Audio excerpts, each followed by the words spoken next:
नमस्कार दोस्तों, बात करेंगे समाज कल्याण विभाग भर्ती 2026 के बारे में। अगर आप भी यहाँ पे सरकारी नौकरी की तैयारी कर रहे हो तो समाज कल्याण विभाग भर्ती 2026 में यहाँ पे आप आवेदन कर सकते हो। एप्लीकेशन फॉर्म बहुत जल्द यहाँ पे स्टार्ट होने जा रहे हैं।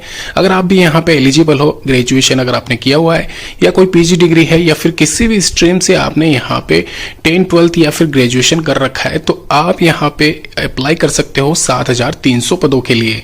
ध्यान रखिए, ये जो वैकेंसी है ऑल ओवर इंडिया महिला और पुरुष अभ्यर्थी दोनों ही इसमें एलिजिबल है, अप्लाई कर सकते हैं। इसके अलावा ये वैकेंसी यहाँ पे समय समय पर रीजन वाइज निकाली जाती है और ये समाज कल्याण विभाग की तरफ से अभी ये जो वैकेंसी इस बार निकाली गई है, मैं आपको क्लियर कर दूं, इस बार ये वैकेंसी आप सभी के लिए यहाँ पे अपॉर्चुनिटी है क्योंकि ये बहुत जल्दी आपकी यहाँ पे भर्ती प्रक्रिया कंप्लीट की जाती है। इसमें साथ ही साथ आपके अपने ही नियर बाई जो भी ब्लॉक रीजन है या फिर मैं अगर कहूँ जिला मुख्यालय है वहां पे फुलफिल की जाती है। तो डिटेल बता देता हूँ। सबसे पहले आपको क्लियर कर दूं, समाज कल्याण अधिकारी तथा क्लर्क के 7300 के करीब पदों पे यहाँ पे Indian social welfare and development department की तरफ से यानी कि समाज कल्याण विभाग की तरफ से ये वैकेंसी प्रकाशित की गई है।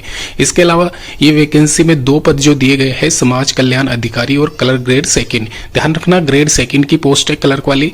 इसके अलावा यहाँ पे जो समाज कल्याण अधिकारी वाली पोस्ट है इसमें टोटल मिला के इस बार यहाँ पे 2700 पद है और ये जो 2700 पद है टोटल मिला के ये सभी पद आपके यहाँ पे जिला मुख्यालयों या फिर एक तरीके से नगर निगम मुख्यालयों पे फुलफिल किए जाएंगे। तो आपकी ज्वाइनिंग जहां पे होगी वहां का यहाँ पे मैं बता रहा हूँ। इसके अलावा अगर आपकी ज्वाइनिंग क्लर्क के हिसाब से होती है तो आपके रीजन वाइज जो भी मतलब डिस्ट्रिक्ट है या फिर जो भी पंचायत समिति मुख्यालय है वहां पे भी आपकी ज्वाइनिंग लग सकती है। एक तरीके से तहसील स्तर पर भी यहाँ पे ज्वाइनिंग आपकी की जा सकती है। ध्यान रखें, यहाँ पे 4600 के करीब पद है क्लर्क के और 2700 के समाज कल्याण अधिकारी के।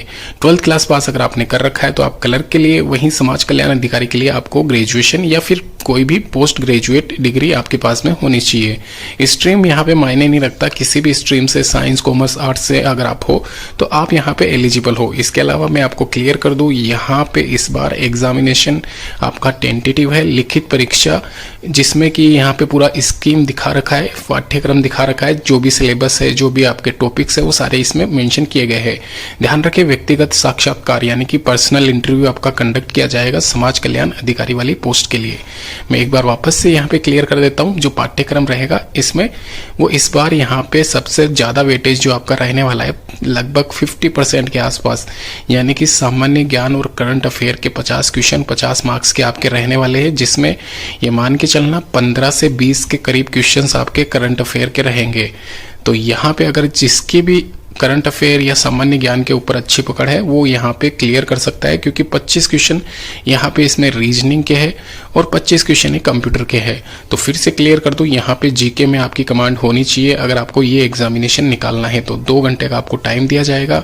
1/4 आपकी मार्किंग रहती है। इसके अलावा अंतिम जो मेरिट सूची होगी वो लिखित परीक्षा में उम्मीदवारों के प्रदर्शन पर आधारित होगी, यानी कि एक तरीके से मेरिट लिस्ट के आधार पर आपका फाइनल सिलेक्शन या चयन जो है वो किया जाएगा।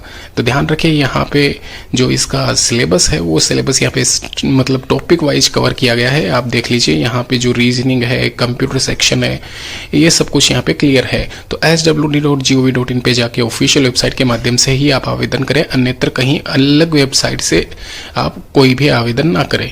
इसके अलावा यहाँ पे ऑनलाइन आवेदन की जो तिथि है वो 18 से 17 के बीच में है। तो यहाँ पे 1 महीने का आपको टाइम दिया जाता है, 1 महीने के अंदर अंदर आप अप्लाई कर सकते हो। इसके अलावा जो इसकी रिटन टेस्ट है या फिर लिखित परीक्षा है वो अक्टूबर माह में रहेगी और कहीं ना कहीं जो आपका इंटरव्यू है जो कि अधिकारी वाली पोस्ट है, समाज कल्याण अधिकारी वाली पोस्ट, उसके लिए नवंबर में टेंटेटिव है।